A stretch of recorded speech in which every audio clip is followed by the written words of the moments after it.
Merci à notre Seigneur et Sauveur Jésus-Christ qui nous fait la grâce d'être là ce matin. Nous sommes en pleine forme. J'espère que vous également, vous portez très bien. En tout cas, nous allons faire l'effort de vous apporter ce qu'il faut pour bien démarrer votre journée.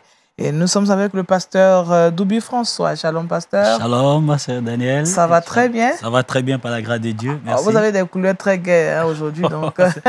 C'est la grâce de Dieu. Merci. Amen, amen. À tout à l'heure, avec vous, nous allons méditer la parole de Dieu. On parlera de quoi? On parlera du retour de Jésus. Ce sont les vacances et par moment, la tendance à oublier que Jésus revient. D'accord. Et donc, c'est le temps de prendre conscience, de rester toujours éveillé, car le retour de Jésus peut nous surprendre d'un moment à l'autre. D'accord, d'accord.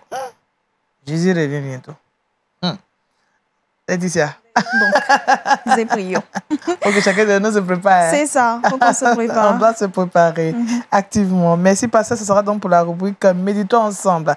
Alors, Laetitia, on aura le saviez-vous et le truc box. Effectivement, comme tous les jeudis d'ailleurs, dans le saviez-vous, aujourd'hui, on parlera de discrimination. On ira tout droit en Égypte, dans le milieu sportif. Et dans le trick box, on va donner également, comme la semaine dernière, on va parler du taux de cholestérol, du mauvais taux de cholestérol élevé dans notre organisme. Cette fois-ci, des aliments à éviter. D'accord, des aliments à éviter. Ok, merci Laetitia. Maman Breka. Oui. Relation d'aide, on parlera encore des vacances, puisque... Oui, puisqu'elles sont longues. Oui, elles sont longues, les vacances. Donc là, nous allons parler de quelques éléments. Nous n'avons pas la prétention d'avoir les solutions à tous ces problèmes, mais quelques éléments, quelques astuces de comment occuper sainement les enfants pendant les grandes vacances et puis des conseils venant de la part de Dieu. D'accord, on en a besoin. En tout cas, merci, Maman Breka. Ok, nous allons donc nous préparer. On est déjà prêt, je pourrais le dire, hein, puisque vous le savez, avant de démarrer toute chose pour cette émission, nous passons à la parole de Dieu. Nous allons donc y aller et c'est la rubrique Méditons ensemble.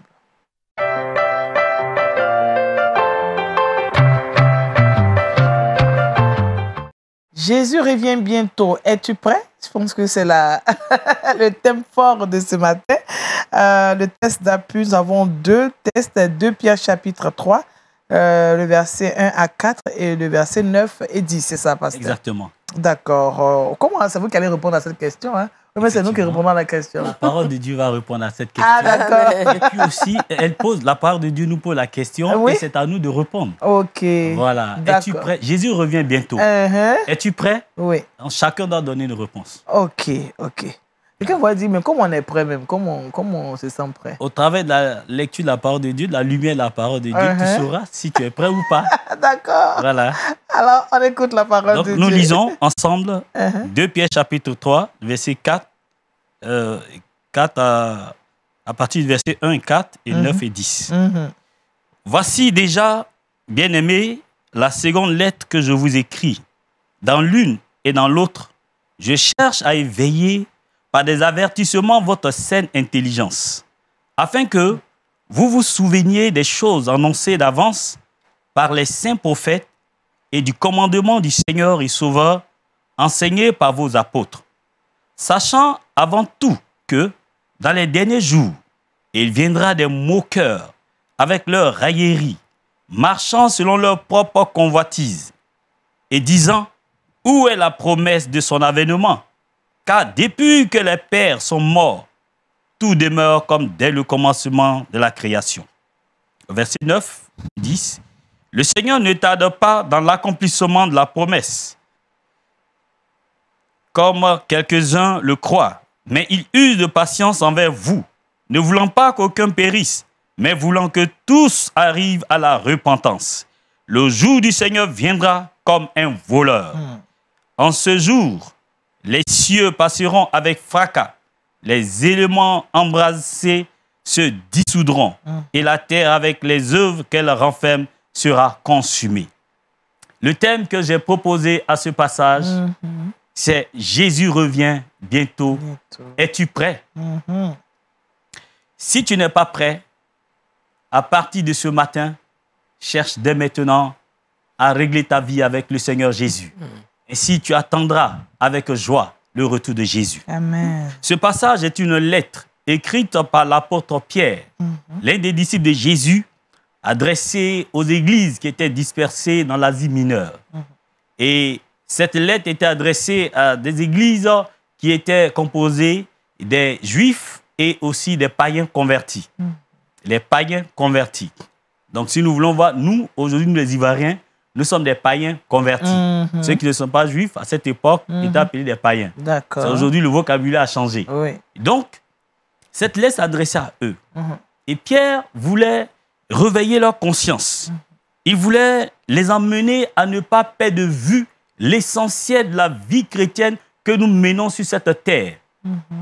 Nous menons une vie sur la terre pour plaire à Dieu, Amen. pour témoigner le nom de Jésus au travers de notre vie, afin qu'à son retour, nous soyons enlevés. À quoi servirait un homme de gagner ce monde s'il perdait son âme? Ton âme. Cela est très important. C'est pourquoi pendant ces vacances, chers frères, n'oubliez pas le retour de Jésus. Voici ce que Paul dit, Pierre plutôt, dit dans sa lettre. Il dit, voici déjà bien aimé la seconde lettre que je vous écris. Donc la première c'était 1 Pierre et la deuxième maintenant c'est 2 Pierre. Il dit, afin que vous vous souveniez des choses annoncées d'avance. L'homme a tendance à oublier très vite. L'homme oublie. C'est pourquoi l'apôtre Pierre rappelle aux chrétiens de se souvenir de ce qui a été annoncé par les prophètes. Il fait référence au livre de la Bible, ce que Ésaïe a dit, ce que Jérémie a dit, ce que Joël a dit concernant le retour de Jésus.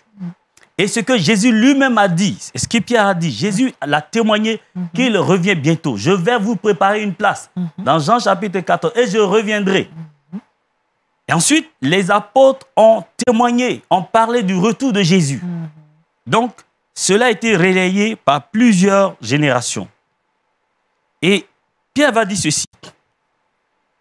Sachez-le, dans les derniers temps, des gens, c'est-à-dire des enseignants, viendront et se moqueront des enfants de Dieu. Il viendra un moment où ceux qui se moquent vont se moquer des chrétiens parce qu'ils diront ceci. Mais où est la promesse de son avènement? Car depuis que les pères sont morts, tout demeure comme dès le commencement de la création. Pour eux, depuis qu'on a parlé du retour de Jésus, rien n'a changé. Quels sont les signes qui prouvent que Jésus revient? Jésus ne reviendra pas. Le paradis est sur la terre. C'est ça. Et avec le développement technologique, l'évolution technologique en ce 21e siècle, où le monde est en train de courir au matérialisme, on cherche à s'approprier assez de biens, on a tendance à oublier le retour de Jésus. Et même on veut que le retour de Jésus soit retardé. Mais sachez-le, que nous voulions ou pas, Jésus revient très, très, très bientôt. Et vous le saurez tout à l'heure par les Saintes Écritures. Et vous savez pourquoi le Seigneur tarde à venir? Si le Seigneur tarde à venir, c'est parce qu'il veut que tu puisses te repentir. Il y a beaucoup de personnes qui vivent encore dans le péché, qui vivent dans la compromission. Et Pierre le dit ici, dans le verset 9, « Le Seigneur ne tarde pas dans l'accomplissement de la promesse, comme quelques-uns le croient, mais il use de patience envers vous, ne voulant pas qu'aucun périsse, mais voulant que tous arrivent à la repentance. » Repentons-nous, afin de pouvoir être enlevés quand Jésus reviendra. Et il dit, le jour du Seigneur viendra comme un voleur. En ce jour. Donc, le fait que Pierre dit que Jésus viendra comme un voleur, cela ne veut pas dire que Jésus même est voleur, non. C'est la manière dont il viendra. C'est-à-dire, il viendra comme un voleur. Ça veut dire que personne ne connaît le jour, ni l'heure, ni les anges même ne connaissent ce jour-là, ni le Fils. Même, c'est le Père seul qui connaît son retour. Ce qui est arrivé au temps de Noé arrivera à notre temps. Amen. Nous devons prendre conscience de cela. Il est écrit dans Matthieu chapitre 24, le verset 37, que je veux lire avec vous. Il est dit ceci. Ce qui arriva au temps de Noé arrivera de même à l'avènement du Fils de l'homme. Car dans les derniers jours qui précédèrent le déluge, les hommes mangeaient et buvaient et se mariaient. et mariaient leurs enfants jusqu'au jour où Noé entra dans l'arche. Ce qui veut dire que dans ces derniers temps où les gens sont en train de courir derrière le matériel, derrière les choses de ce monde, la Bible dit, restons éveillés, car ce qui est arrivé au temps de Noé arrivera encore. Beaucoup de personnes sont attirées par les choses de ce monde et ils oublient que Jésus revient. Réveille-toi, toi qui dors encore. Jésus revient bientôt. Il reviendra comme au temps de Noé. Je disais, au temps de Noé, Noé avait prévenu le peuple à cette époque que le déluge allait venir. Mais il se moquait de Noé parce qu'il n'avait jamais vu la pluie tomber du ciel. Et quand nous disons que Jésus revient, beaucoup de personnes se moquent. Mais Jésus reviendra. Amen. Il viendra chercher qui? Il viendra chercher son église. Amen. Il viendra chercher son église. Ce sont les croyants que Jésus viendra chercher. Des croyants nés de nouveau. Ce ne sont pas les croyants n'importe quel croyant. Les croyants nés de nouveau, qui croient en Jésus-Christ, qui le reconnaissent comme leur Seigneur et leur Sauveur, comme Dieu fait homme, venu sur la terre pour nous révéler le Père. Jésus viendra rechercher, il viendra chercher ceux qui vaincront. Sachez-le, Jésus viendra chercher ceux qui vaincront. Apocalypse chapitre 2, verset 7 dit, à celui qui vaincra. Ce ne sont pas les vaincus qui seront enlevés, mais ceux qui vaincront. Amen. Qui Jésus viendra chercher? Ceux qui nagent à contre-courant de ce siècle présent. Car il est écrit dans Romains chapitre 12, verset 2, ne vous conformez pas à ce siècle présent, mais soyez transformés par le renouvellement de l'intelligence. Nous devons nager à contre-courant de ce monde qui a tendance à nous entraîner, qui a tendance à nous séduire. Nous devons nager à contre-courant. Cela n'est pas facile, mais par l'aide du Saint-Esprit, nous y parvenons toujours. Amen.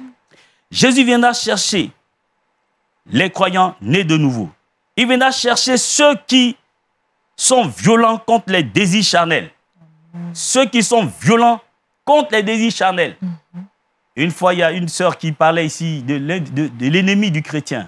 Les chrétiens combattent Satan à tout moment à l'église. Mais ils oublient que la chair aussi est un ennemi qui les combat et qui peut les disqualifier, entrer au paradis. Ceux qui sont violents, il faut être violent contre les désirs de la chair. Quand la chair t'amène à pécher, sois violent. Dis-lui non. Il faut t'imposer à la chair. Oui. Ce n'est pas à tous ces désirs-là qu'on doit succomber. Non. Jésus viendra chercher ceux qui ne servent pas 2 maîtres. Et il y a des chrétiens aujourd'hui qui cherchent maintenant à servir 2 maîtres. Ils servent Jésus et ils servent un penchant de leur cœur. Ils ont leurs pieds dans les deux maisons. Un pied dedans, un pied dans c'est dehors. Et Jésus l'a dit, certainement il s'est inspiré de la parole de Dieu. Nul ne peut servir 2 maîtres à la fois. Soit il aimera l'un et il haïra l'autre. C'est pourquoi même les polygames qui disent qu'ils aiment leur femme à la même mesure, c'est faux, ce sont des menteurs. On ne peut pas aimer 2 femmes de la même manière. Soit tu aimes Dieu ou tu aimes le monde. Choisis dès maintenant. Ouais. Parce que Jésus revient bientôt. Es-tu prêt, mon frère? Es-tu prêt, ma soeur? Choisis. Jésus viendra chercher ceux qui lavent leur robe, qui est le symbole de la vie de sanctification. Dans Apocalypse chapitre 22, verset 14, heureux ceux qui lavent leur robe chaque jour. Il viendra chercher ceux qui ont leur robe, qui gardent leur robe pure. Bien-aimé, chaque jour, approche-toi de ton Dieu, repens-toi, et le Seigneur te relèvera, il te fortifiera. Amen. Car le sang de Jésus n'a pas coulé en vain. C'est pour nous justifier, pour nous laver. Amen. Le monde est mûr. Le monde dans lequel nous vivons est mûr pour être cueilli, pour être jugé. Quand nous regardons l'actualité, des milliards sont dépensés pour que l'ONU cherche la paix. Partout, il y a la guerre en Afrique et dans les autres pays. Dites-moi, est-ce que notre monde va de mieux en mieux? Non. Jésus a dit, comme vous entendez les bruits de guerre, des pays se lever contre des pays, des nations contre des nations, des royaumes, c'est que mon retour est proche. Regardez aujourd'hui la partie de la sexualité, l'homosexualité, et j'en passe. Le Seigneur revient bientôt. Regardez, il est à la porte. Ouais. Jésus revient. Amen. C'est pourquoi, chers frères et sœurs, je voudrais vous interpeller par ce message pour vous dire, ne nous laissons pas prendre au piège par les choses de ce monde. Ne nous laissons pas séduire par les choses de ce monde qui prennent la place dans notre cœur.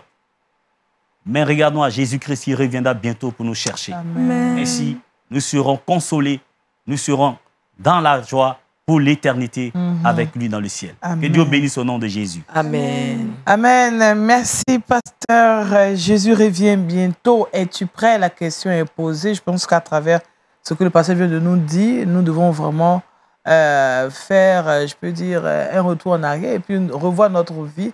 Est-ce que nous sommes prêts? Alors, pasteur, comment m'apprêter par rapport à la venue de Jésus? Parce que parfois, on se demande, est-ce que quand Jésus viendra, il me trouvera sur terre? Je ne serai pas déjà parti? Alors, comment m'apprêter concrètement? On s'apprête en servant le Seigneur, en menant une vie de sanctification, comme je viens de citer tout à l'heure. Oui. On doit se préparer à tout moment. À tout moment. On peut être aujourd'hui, ton départ peut être par la mort. Le Seigneur ne dit jamais de quelle mort un chrétien mourra. Oui. Il n'y a pas une mort réservée aux chrétiens et d'autres qualités de mort réservées aux païens. Oui. Non. Nous mourrons tous, souvent par accident, par des maladies. Donc Jésus revient à n'importe quel moment. Pendant ces vacances, beaucoup vont partir. C'est pourquoi nous devons tous être prêts. Quand j'étais au lycée, nous avons présenté une pièce théâtrale. Nous avons donné l'image d'un homme qui était polygame et qui partait en mission. Et comme il tardait en mission, la première femme qui était très jeune, fraîche, et qui pensait qu'elle pourrait avoir un mari ailleurs, ne pouvait plus attendre le mari qui tardait à venir. Donc, elle est sortie du foyer pour aller tricher. Et celle qui était là se préparait, malgré que ses vêtements, son pagne étaient usés, malgré que les moyens n'étaient plus là, mais elle a tenu bon dans la souffrance.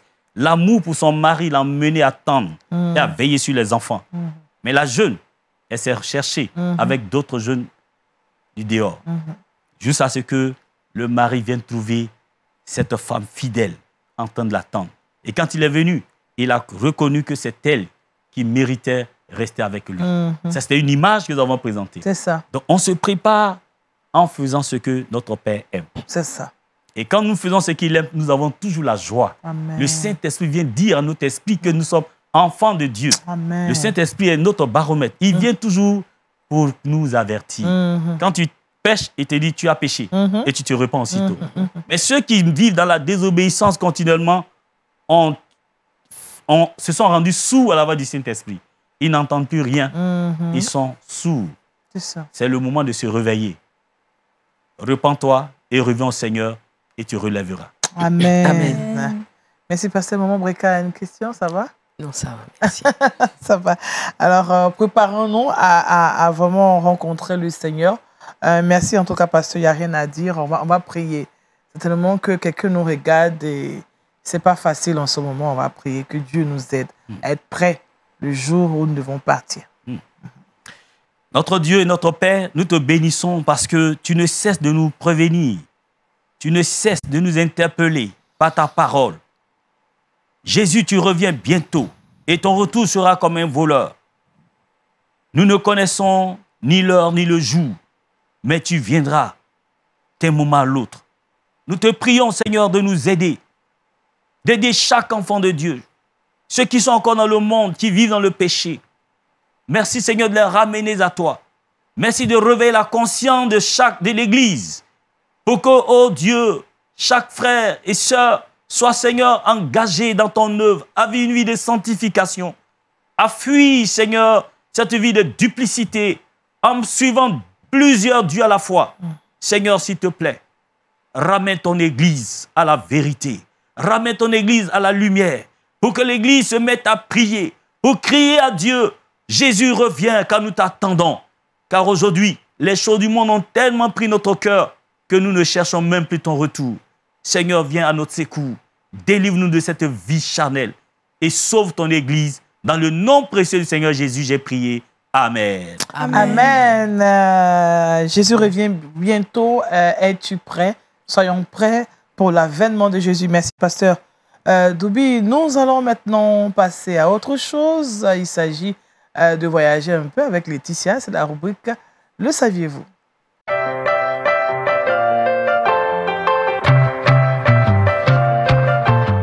Avec Laetitia, nous partons en Égypte. En Égypte. Alors aujourd'hui, chers téléspectateurs, j'ai décidé de partager avec vous des statistiques que voilà, le journal Courrier International a publié, notamment en Égypte, dans le milieu du sport, dans le milieu du football. Aujourd'hui, il y a beaucoup de discrimination au niveau du sport et surtout dans ce domaine-là, surtout dans ces contrées-là où l'évangile passe mal. Et ces personnes qui sont chrétiennes, ont du mal à être acceptées, ont du mal à être intégrées au sein du sport qu'ils souhaitent pratiquer. Sur 540 footballeurs égyptiens de première division, il y a seulement un chrétien. Wow. Seulement un chrétien. Un seul chrétien. Un seul chrétien. C'est, je ne vais pas dire révoltant, mais c'est quand même un peu triste que les personnes qui sont chrétiennes ne puissent pas témoigner de leur foi au travers de ce que le Seigneur a mis en eux, du talent que le Seigneur a mis en eux, au travers de justement le sport qu'ils souhaitent pratiquer. Et parmi eux, il y a Gerges Madi, qui est un footballeur, et d'ailleurs l'unique footballeur chrétien dans la première division. Ça n'a pas été facile pour lui. Ça n'a pas été facile pour lui, car selon le Courrier International, il craint même de prendre la parole en public, parce qu'il n'y a pas droit, étant donné qu'il est chrétien, bien sûr. Et donc, ça le met mal à l'aise. Il a du mal à s'exprimer, mais il est obligé d'avoir une carrière. Il est obligé, et donc, il y est. D'accord. On a aussi un autre exemple de Mina Issam, voilà, qui a été présélectionné comme gardien en formation en 2016. Et au moment de rejoindre le club, un club au Caire, son nom a été rayé de la liste. Parce qu'il était chrétien. Oui, parce qu'il est chrétien. Donc, son nom a été rayé de la liste des postulants. Et voilà, jusqu'au jour d'aujourd'hui, il n'a pas pu intégrer le club en question, rien du tout. D'accord. Voilà.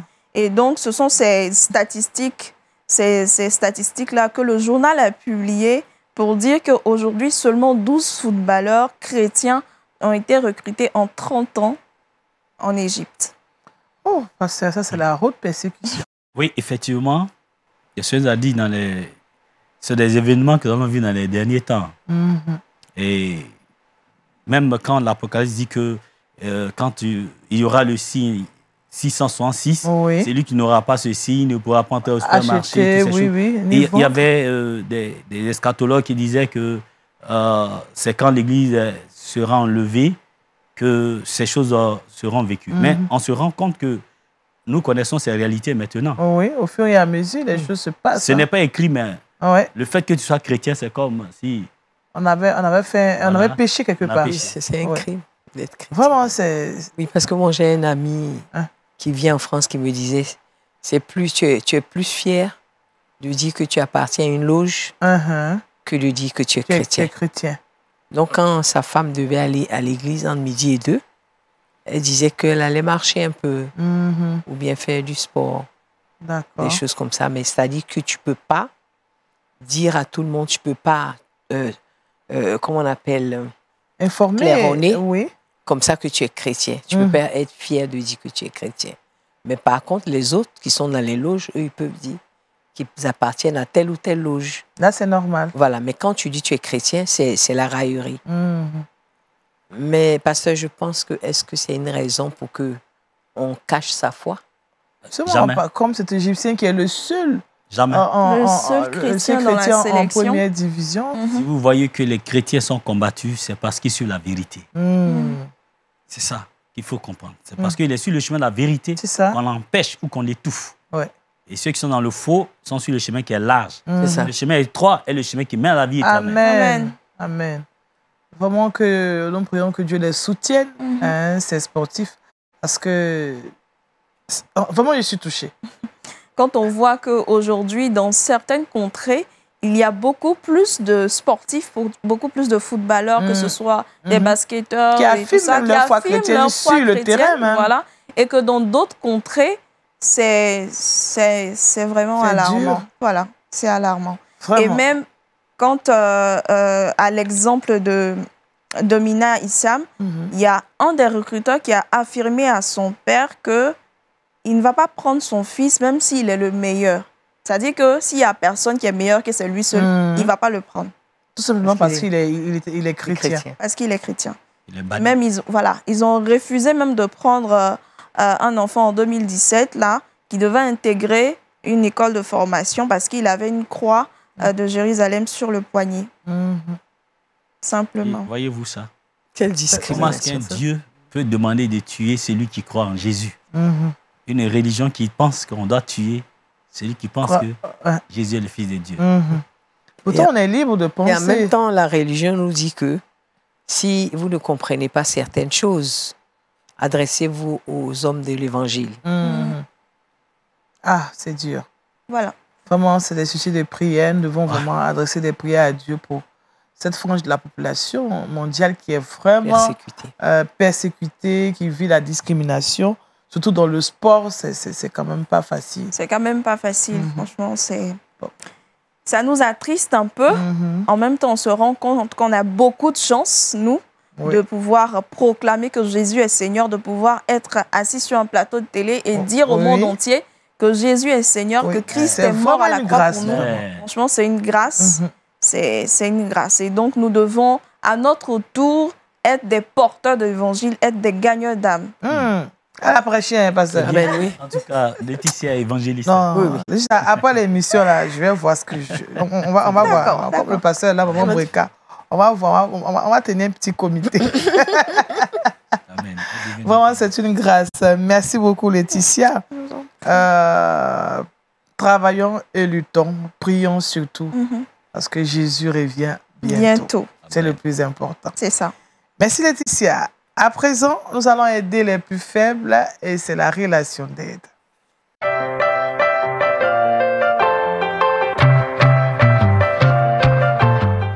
Et là, nous aidons les enfants, mon Breka. Oui, donc nous disions que nous allons résolument vers cette période très délicate. Des vacances scolaires, oui. Donc il fallait... Là, tout le monde en vacances, de la maternelle jusqu'à... Oui, tout le monde. Tout le monde est en vacances. Alors, il faut occuper ce beau monde-là. Oui. Donc, on a dit qu'on allait donner des astuces, des idées. Donc, il y a d'abord les camps bibliques qui devaient en principe foisonner dans toute la ville d'Abidjan et dans tout le pays. Et parce que ce sont des occasions pour nous de gagner des âmes aussi. Des âmes, oui. Donc, les églises devaient se mettre ensemble pour créer ces camps bibliques. D'accord. Et bien sûr, à côté de ça, il y a les centres aérés. Mais les centres aérés, il faut toujours avoir l'œil. Parce que si ceux qui dirigent ces centres, les responsables de ces centres, n'ont pas la crainte de Dieu, eux-mêmes, ils peuvent faire dévier vos enfants. Vous voyez? Donc faire des séminaires. Les familles peuvent se mettre ensemble, par quartier. Peuvent se mettre ensemble. Et puis, choisir une maison, la maison la plus grande.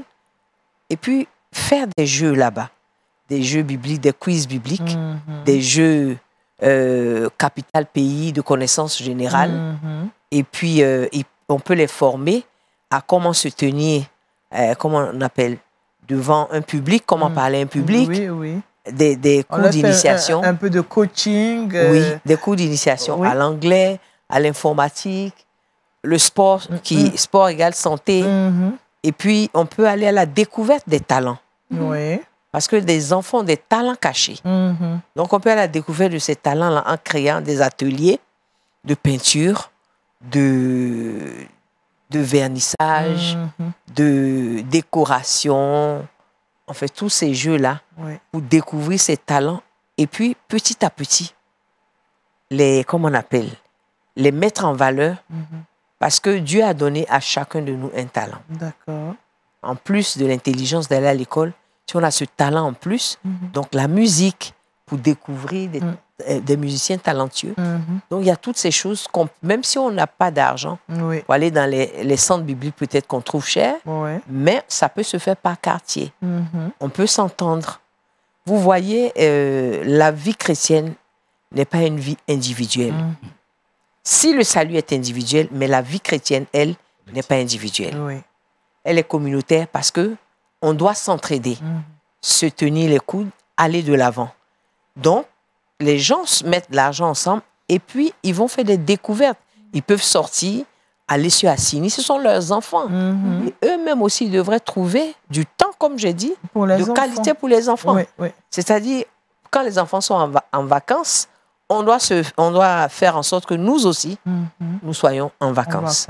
Pour pouvoir profiter de nos enfants et aussi profiter de nous. Alors, maman, est-ce qu'il y a un âge requis par rapport à telle ou telle activité? Parce que oui, bien souvent, sûr. les plus petits sont souvent oisifs aussi. Non, non, il y a toutes sortes d'activités par âge, hein, par tranche d'âge, franchement.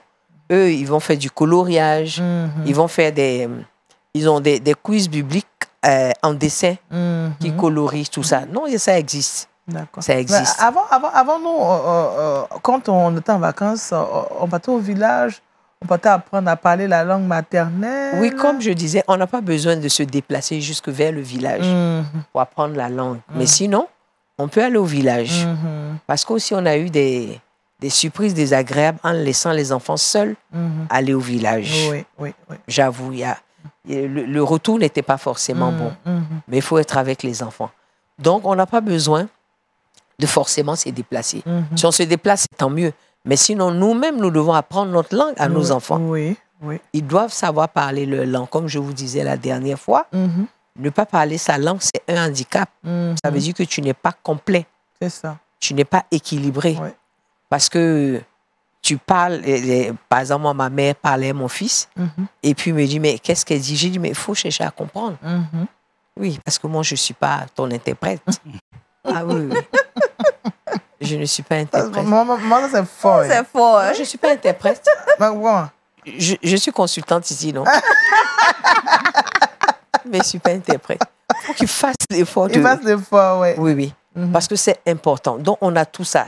Il y a des talents qui sont cachés, comme je disais, des enfants qui veulent, par exemple, être députés. Donc, pendant ces vacances, on trouve le temps de leur apprendre ce que c'est qu'un député, le rôle et les responsabilités. Et puis, il vient parler aux autres. Oui, je suis député de tel truc, voilà ce que je vais faire, Tout et tout pour développer votre région, des choses comme ça. C'est ça. Et donc, en même temps, l'enfant apprend à s'exprimer. Et puis, il y a quelque chose qu'on ne doit pas oublier, la lecture. La lecture. Même si c'est les vacances, on ne doit pas abandonner la lecture. Non, la lecture, c'est tellement important. C'est-à-dire que c'est à partir de la lecture que l'enfant apprend à se concentrer. Parce que vous avez les enfants, ils sont partout à la fois. Il faut qu'un enfant soit concentré pour réussir ses études. Donc, la lecture, que ce soit biblique, que ce soit des petits livres de lecture culturels, il n'y a pas de problème. De temps en temps, il faut qu'il lise. Il faut qu'il lise.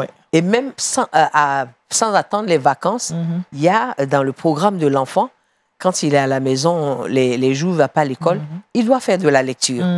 Parce que la lecture, ça enrichit le vocabulaire. Et puis, plus tard, ça peut t'amener à être écrivain, pourquoi pas. C'est ça. Donc, il y a tout ça. Et puis, il y a cette formation qu'on peut faire, qu'on peut intituler Cordon bleu. Et donc, on apprend une recette aux enfants. Donc, le cordon bleu, tout ça, c'est récompensé. Ou bien... Alors, mon moi, quand j'étais petite, ma première recette, vous savez ce que c'était? Le crélé. Ah oui, d'accord. Mais écoute, les parents vont t'inviter à aller leur apprendre ça. J'espère que vous vous en souvenez encore. Oui, toujours. Après, on a fait les caramels. Voilà. Oui. Et puis, à un moment, j'ai fait un peu... J'ai vendu du pain condiment. Je vendais des macaronis, des vermicelles avec du pain, puis du crabe. À la tomate. Alors, parfois, c'était bon. Parfois, moi, je trouvais que mes crabes n'étaient pas bons, mais je les vendais quand même. Mais c'est bien, c'est l'apprentissage, en fait. Oui. C'est la période. Donc, parce qu'ici, on a tendance à faire la cuisine aux jeunes filles seulement. Mais les hommes aussi doivent savoir faire la cuisine. C'est ça. Parce qu'il peut arriver que la femme ne soit pas disponible. Donc, il faut passer toi-même. Ça va pas ton riz, au moins le riz. Oui, ne serait-ce que ça. Oui. Parce que, comme je vous ai dit, les hommes qui ne savaient pas faire la cuisine, en Tunisie, il avait tout mis, la viande, le riz, la tomate, tout et tout. Oh, pour lui, c'était du riz. Et puis, il attendait, c'est devenu la bouillie. C'était peut-être pour lui du riz gras. Hein? Oui, il était parti pour faire du riz gras. Il a mis le riz, la bouillie. La bouillie de riz. Parce que la viande ne cuisait pas. La viande n'a jamais été cuite. Parce qu'il a mis la viande en dernier lieu. À force de mettre l'eau pour que la viande cuise. Bouillie, l'eau de... Et donc, il a enlevé la viande et la tomate, et puis il a mis le sucre, et il a mangé. Oh là là. Et il m'a expliqué ça le matin au travail. Oh, il était obligé. Comme ça, je lui ai dit, vous voyez la valeur des employés de maison. Alors, il se demandait, mais comment elle s'arrangeait celle-là? Donc, il faut que les enfants passent là. Il y a ce que nous, à la mission, nous appelons le goûter amélioré, que les enfants, qu'on peut faire aux enfants. C'est-à-dire qu'en fin de l'année, on regarde celui qui a eu la meilleure note de notre quartier, par exemple.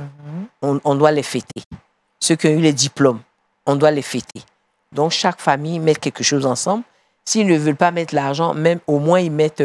chacun fait un repas. Ils se retrouvent et ils mettent l'argent de côté. Pourquoi? Qu'est-ce qu'on fait de cet argent?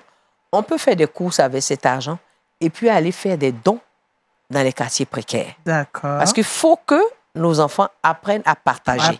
C'est important. Il faut qu'ils touchent la pauvreté de façon tangible.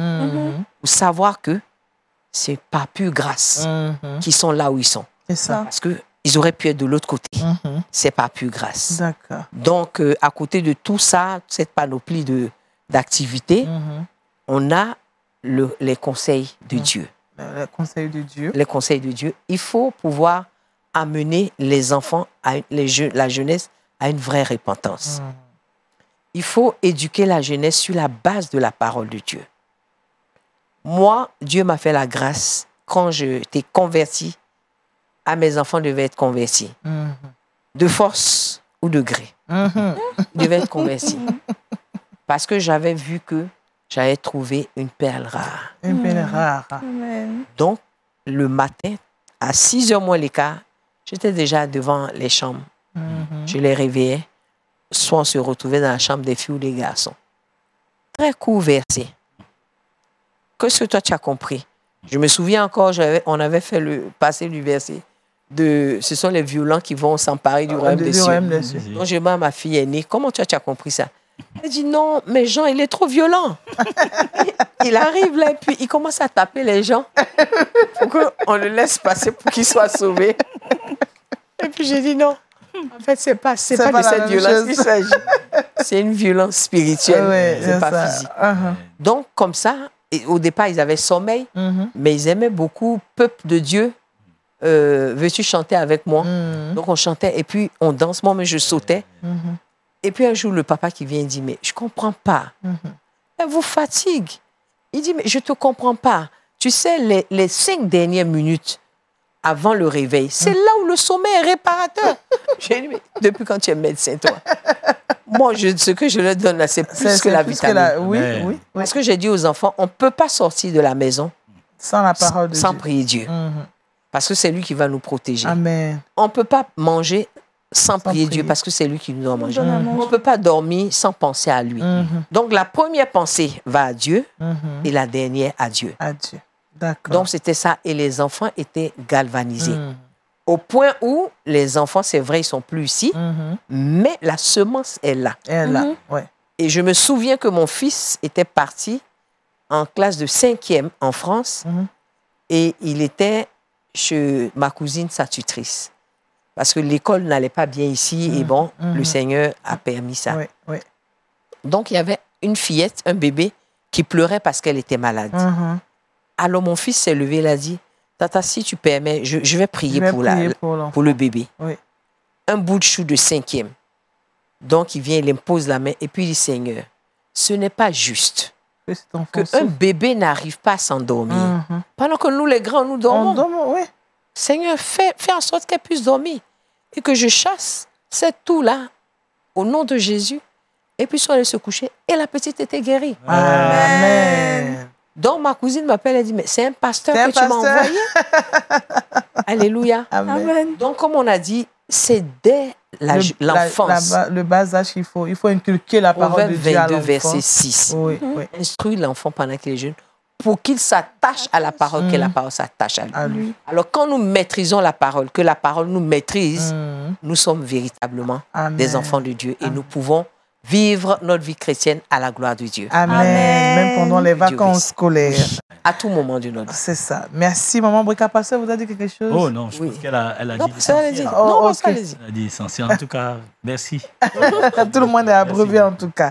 En tout cas, merci maman. Comment occuper sainement les enfants en cette période scolaire? C'est vrai qu'il y a des activités, ce qu'on peut retenir, mais il ne faut pas oublier la parole de Dieu. Qui est l'essentiel. Qui est l'essentiel. Voilà, parce que c'est le moteur de notre voiture. De notre voiture, d'accord. Qui est le cœur. Qui est le cœur. Voilà, ok. Si le cœur n'est pas bien alimenté, qu'est-ce qui se passe? On a un accident.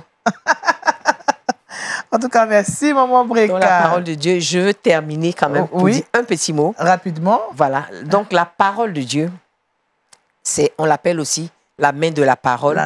Et Élem. Oui. Élem, on a étudié, lire. Oui. Donc, écoutez d'abord, s'il vous plaît. Écoutez, lire, étudier, mémoriser la parole, méditer la parole, mémoriser la parole et la mettre en pratique. Donc, c'est la main de la parole. D'accord. Donc, nous devons accomplir ces 5 fonctions, ces 5 exercices de façon quotidienne pour ne pas que l'ennemi vienne nous arracher cette parole. Parce que si j'ai une parole, je ne fais que la lire, c'est-à-dire que la Bible est là, le diable peut l'arracher facilement. C'est ça. Mais tandis que quand j'ai couvert toute ma main, que je tiens ça, ça va être très difficile pour lui. En tout cas, c'est très bien illustré. Amen. Amen. Dieu nous bénisse. Amen. Amen. Tenons fermement la parole de Dieu, nous permettra d'avancer, quelles que soient les situations. Merci, maman Brika. Alors, Laetitia, elle est toute prête pour le trick box.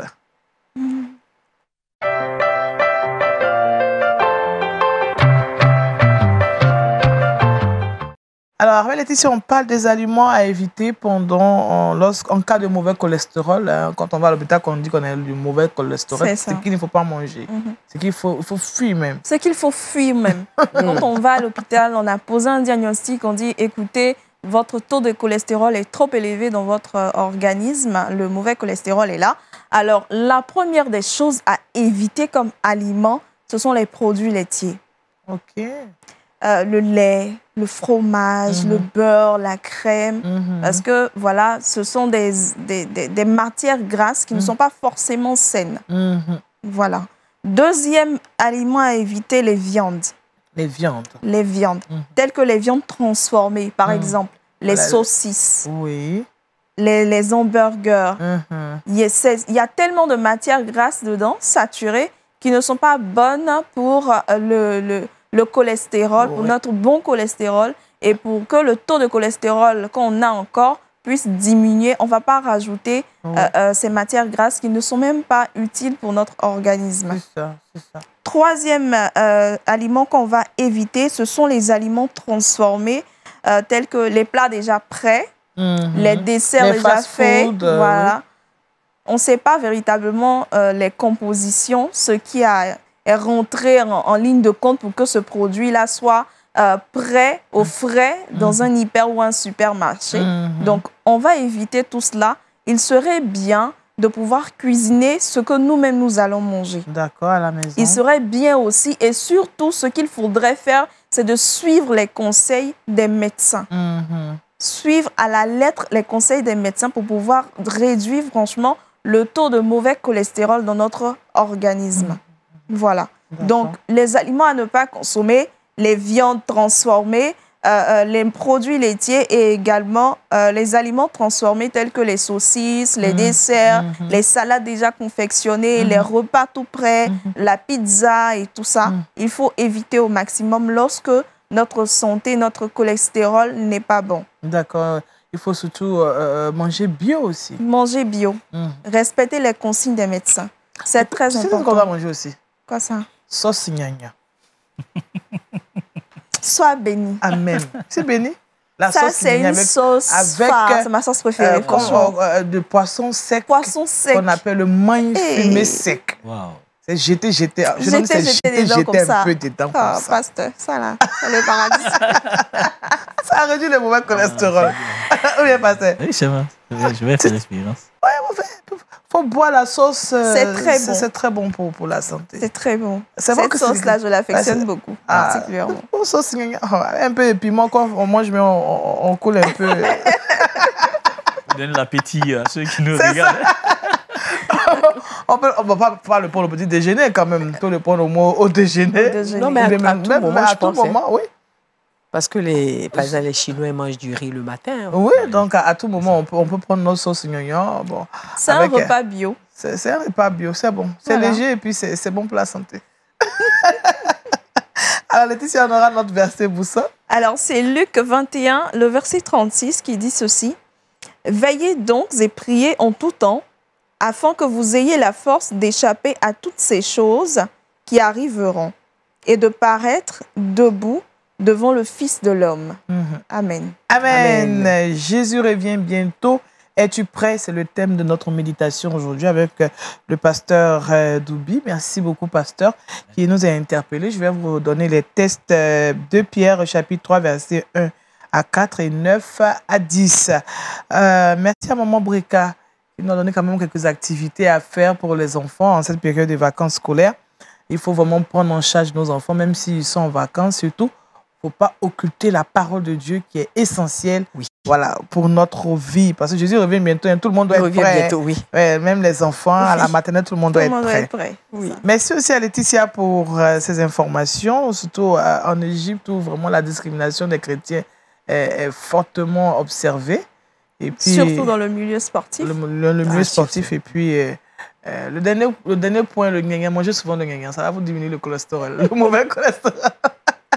Merci à l'équipe qui nous a permis d'être chez vous en espérant vous retrouver mardi prochain. Demain, vendredi, vous serez avec Aniel Conan. Bon week-end, bonnes vacances à ceux qui sont en vacances et que Dieu vous bénisse. Au revoir.